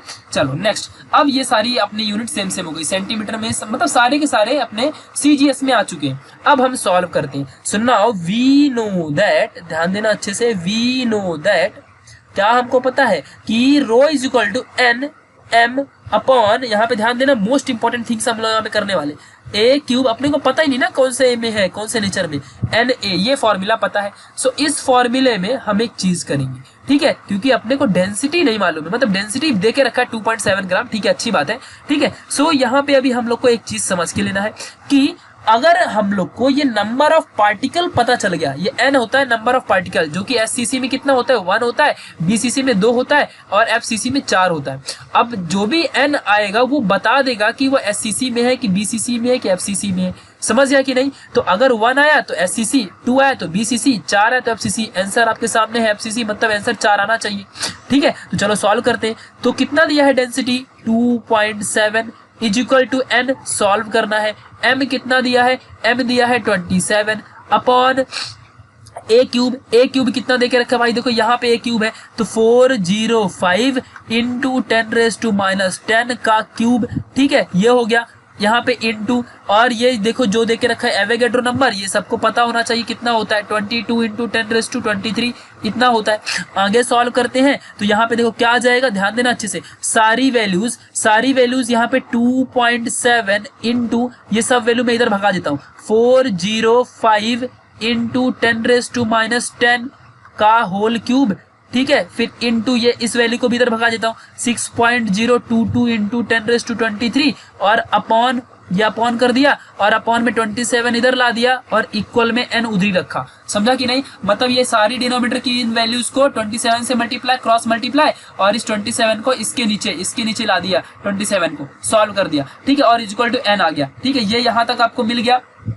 अब मैं डायरेक्टली क्या करूंगा, ध्यान देना एक ही बार में, आप अब इसको सॉल्व कर सकते हो। पहले इसका क्यूब निकालो, फिर सबको मल्टीप्लाई करो, 27 से डिवाइड करो, n की वैल्यू आ जाएगी, ठीक है। मैं क्या करूंगा, 405 को पहले क्यूब करूंगा और फिर 27 से इसको डिवाइड करूंगा, समझ गया कि नहीं। तो चलो अब डिवाइड फटाफट कर देते हैं। जैसे ही मैं इसको डिवाइड करूंगा, ध्यान देना क्या आएगा, तो 2.7 वैसे ही रखा मैंने, आप 27 से काट सकते हो 2.7 को, आपके ऊपर है, ठीक है। सुनाओ, अभी मैं क्या करूंगा, जैसे ही मैंने वहां पे इसको सॉल्व किया तो 2460375 उसको क्यूब करके मैंने 27 से डिवाइड किया है, तो अपने को मिल गया 10⁻, यहाँ पे -30 और इंटू 6.022 इंटू 10⁻23, ठीक है, into 10⁻23 is equal to n, ठीक है, ये मिल गया। सुनाओ, अभी ये कहाँ से मिला है पता है ना, ये कहाँ से आया अपने को, देखो यहाँ पे क्या है, इस 405 इंटू 10⁻10 को 3 से मल्टीप्लाई किया तो ये 10⁻30 बन गया, 27 को इस 405 के क्यूब से मल्टीप्लाई किया तो अपने को आंसर आया 246,037, ये अपने को आंसर मिला है, ठीक है। सुनाओ, अब समझते हैं 2.7 इंटू, ध्यान देना क्योंकि मुझे यहाँ पे आप कुछ समझाना है, पॉइंट्स के बारे में समझाना है, इसलिए मैंने ऐसा किया है। आप लोग नॉर्मल 27 से 27 को काटो, ठीक है। सुनाओ, अब मैं क्या करूंगा, ऐसे जब इतने बड़े रहेंगे ना तो प्रॉब्लम होती है, तो पहले छोटा कर लो। इस डायरेक्टली यहाँ पे एक पॉइंट ले लिया मैंने, 2460375, डायरेक्ट यहाँ पे एक पॉइंट लिया और यहाँ पे अभी कुछ गायब करूंगा। पॉइंट मैंने किस साइड लिया है समझ लो, यहाँ पे पॉइंट था, 0.0 ऐसा ही रहेगा ना, एक ही बात है ना, 0.0 यहाँ पे ले लिया तो इस पॉइंट को मैंने इस साइड शिफ्ट किया है, कितने डिजिट शिफ्ट किया है, 1 2 3 4 5 6 डिजिट शिफ्ट किया है। अगर मैंने 6 डिजिट शिफ्ट किया है तो वहां पे क्या आएगा 10 के पावर में, तो 10 के पावर में वहां पे आ जाएगा 10⁻⁻6 आएगा। क्या आएगा आप लोग को मिलेगा 10⁻⁻6। अब आप बोलोगे कि ऐसा कैसे भाई, मतलब 10⁻³ को कैसे लिखोगे फिर 30 को, तो यहाँ पे सिंपल सा सबसे पहले 10⁻6 और फिर 10⁻30 ये अपना रहेगा, और इंटू ये सेम चीज को यहाँ पे छाप दो 6.022 इंटू 10⁻23 इक्वल टू n। ठीक है, अब आपको सॉल्व करने में होगी आसानी, क्योंकि हम यहाँ पे कंसिडर करने वाले हैं सिर्फ आगे की 4 डिजिट, बाकी सब गायब कर दो, कुछ वैल्यू फर्क नहीं पड़ता है अपने को। 2.7 यहाँ पे दिया ही है इंटू 2.4603 इंटू, अब देखो इसको सॉल्व कर लो, बेस सेम पावर ऐड करोगे तो 10⁻⁻6 और यहाँ पे -30। जब आप इसको सॉल्व करोगे तो यहाँ पे आपको बहुत ही इंपॉर्टेंट चीज मिल जाएगी। देखो एक्चुअली ना जब हम इस साइड जाते हैं तो यहाँ पे माइनस नहीं आता है, ठीक है, ये बात आपको ध्यान रखना है। तो यहाँ पे अभी बन जाएगा 23 क्योंकि 6 गायब हो जाएगा, ठीक है, और into 6.022 into 10⁻23 equal to n आ जाएगा। ठीक है, फिर जब इस सारे चीज को मल्टीप्लाई करोगे तो आप लोग को क्या मिलेगा, यहाँ पे ध्यान देना अच्छे से, आप लोग को मिलेगा 40। देखो ये 23, ये जो यहाँ पे 23 देके रखा है, तो ये सारी चीजें अभी कट जाएंगी, मतलब सारी की सारी वैल्यू कटने वाली है, मतलब आपको यहाँ पे कुछ मिलेगा नहीं। ठीक है, यहाँ पे -3, यहाँ पर भी -3 आपको मिल जाएगा। ठीक है, तो जब सारी वैल्यू आप काटोगे ना ऐसा, यहाँ पे ये सारी कट जाएंगी, तो आपका आंसर आएगा 4.000। ठीक है, ये आपको एक आंसर मिलेगा। ठीक है, और यहाँ पे इज इक्वल टू n। आप ये सारा काट दो, इसको और इसको और इसको मल्टीप्लाई करो, 4.00 मिलेगा इज इक्वल टू n, जहां पे आपको n की वैल्यू कितनी मिले, n इज इक्वल टू 4 मिलेगा। ठीक है, so n is equal to 4, यानी कि number of particle in unit cell, कहां पे, इन यूनिट सेल। ठीक है, कहां पे कितना है, इज इक्वल टू 4 है। सो ये कहां पे देखते हैं हम लोग, एफसीसी में। So nature of particle is nothing but FCC, face centred cubic unit cell. ठीक है, नेक्स्ट क्वेश्चन नंबर 10। बाकी का कोई भी क्वेश्चन सब थियोरेटिकल है। क्वेश्चन नंबर 10 समझते हैं फटाफट। Question number 10 is most important question. आप लोग को ये क्वेश्चन 100% आना चाहिए, नहीं आएगा तो आप प्रॉब्लम में फंस जाओगे। ठीक है, क्योंकि मोस्ट इंपॉर्टेंट क्वेश्चन है। यहाँ पे लॉजिक, क्योंकि नंबर ऑफ मोल्स का कंसेप्ट समझना है। सो सबसे पहले गिवन डेटा, ठीक है, गिवन डेटा में क्या दिया है ये समझ लेते हैं। ठीक है, तो गिवन डेटा में आपको दिया हुआ है an element has BCC structure with unit cell edge length 288 picometre. ठीक है, how many unit cells and number of atom are present in 200 gram. 200 gram यानी कि मास दिया है 200 ग्राम। मोलार मास नहीं है, मास है, ग्राम किसकी यूनिट है, सीजीएस, तो इसको भी सीजीएस में फटाफट कर लो। ठीक है, अगर आपको करना है तो ठीक है, 288 पिकोमीटर को फटाफट आपको करना पड़ेगा कन्वर्ट, किसमें आपको करना पड़ेगा, इसको सेंटीमीटर में। तो सबसे पहले यहाँ पे हम करेंगे 10⁻12 मीटर, फिर कन्वर्ट करेंगे 288 इंटू इसको करेंगे 10⁻, यहाँ पे, और मीटर है ना, मीटर को सेंटीमीटर में, तो यहाँ पे आ जाएगा 10⁻14 सेंटीमीटर। ठीक है, तो ये आपका लास्ट आंसर होगा। ठीक है, क्योंकि पिकोमीटर में था, और जब मीटर में करोगे तो यहाँ पे माइनस साइन आएगा, और 2 से करोगे तो यहाँ पे आपको मिल जाएगा 10, -10 मिलेगा आपको लास्ट वैल्यू। कैसे, तो ध्यान दो, मतलब 1 पिकोमीटर इक्वल टू होता है 10⁻12 मीटर। समझ आया कि नहीं अच्छे से आप लोग को। तो अभी 10⁻12 मीटर है, और इसमें आप लोग को इसको करना है सेंटीमीटर में, तो आप इसको 10⁻12 को डिवाइड करोगे 100 से, तभी सेंटीमीटर में बदलेगा ना। और इस 100 का मतलब क्या होता है, 10⁻2 ऊपर जाएगा, 10⁻10 बना देगा। समझ गया कि नहीं, ये बेस को आपको समझ के लेना है। ठीक है, ये चीज को आप कर लो, 10⁻12 आएगा, 10 आएगा। ठीक है, क्योंकि ये ऊपर जाएगा तो 10⁻2 बन जाएगा, और 10⁻12 into 10⁻2 base same power add होता है, तो -12 -2 यहाँ पे ऐसा आपको मिलेगा। ठीक है, सो इस चीज को आपको समझ के लेना है अच्छे से, और जैसे डिवाइड होएगा तो आपको मिल जाएगा यहाँ पे -10, ये आपको समझ के रखना है। ठीक है, सो नाउ अभी हम लोग को यहाँ पे मोस्ट इंपॉर्टेंट चीजें जाननी है। ठीक है, ये हटा देता हूँ सब फटाफट, सारी चीजें फटाक से हटा देता हूँ, और ये क्वेश्चन आपको समझ लेना है। चलो, नाउ 200 यहाँ पे ग्राम मिल जाएगा। नाउ द एलिमेंट, अब यहाँ पे सॉल्व क्या करना है कि अपने को नंबर ऑफ एटम निकालना है, and how many unit cell कितने होंगे, और नंबर ऑफ एटम्स कितने होंगे, नंबर ऑफ एटम्स, ये मोस्ट इंपॉर्टेंट क्वेश्चन है। मतलब नंबर ऑफ एटम्स हमको फाइंड करना है, और अपने सामने सिर्फ और सिर्फ फॉर्मूला एक ही है कि वी नो दैट जितना गिवन डेटा है उसके हिसाब से सिर्फ एक ही फॉर्मूला है अपने पास कि density is equal to number of particle molar mass upon A का क्यूब, यानी वॉल्यूम होता है ये, ए का क्यूब हमेशा वॉल्यूम होता है, ए का क्यूब मतलब ही वॉल्यूम होता है, ठीक है। Na मतलब ये क्या हो गया, अपना बेसिक पार्टिकल। नाउ अब हम यहाँ पे क्या करेंगे, क्योंकि अपने को डेंसिटी पता ही नहीं है, ये डेंसिटी मालूम नहीं है अपने को, तो इसको काट देंगे ना। कैसे काटेंगे, ध्यान देना अच्छे से। सो डिवाइड, ध्यान देना, यहाँ पे मल्टीप्लाई करते हैं, मल्टीप्लाई बाय मास, यानी कि m से मल्टीप्लाई करते थे दोनों तरफ LHS RHS में, तो क्या बन जाएगा, m rho is equal to small m n number of particle molar mass upon a का क्यूब, और यहाँ पे बन जाएगा n ऑफ a। ध्यान देना अच्छे से। हाँ, तो अभी आगे समझते हैं, आगे ध्यान देना अच्छे से।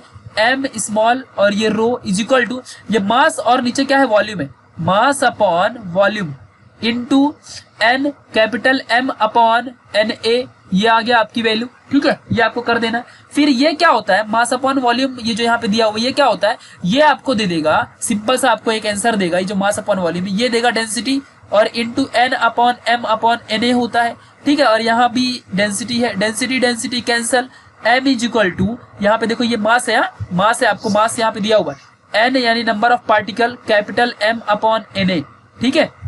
ये आपको समझना है। आगे चल के ये मास कितना है आपको देखो, आगे यहाँ पे एक लाइन खींचता हूं मैं, और यहाँ पे मास कितना दिया है आपको, मास दिया है 200 ग्राम, 200 ग्राम देके रखा है।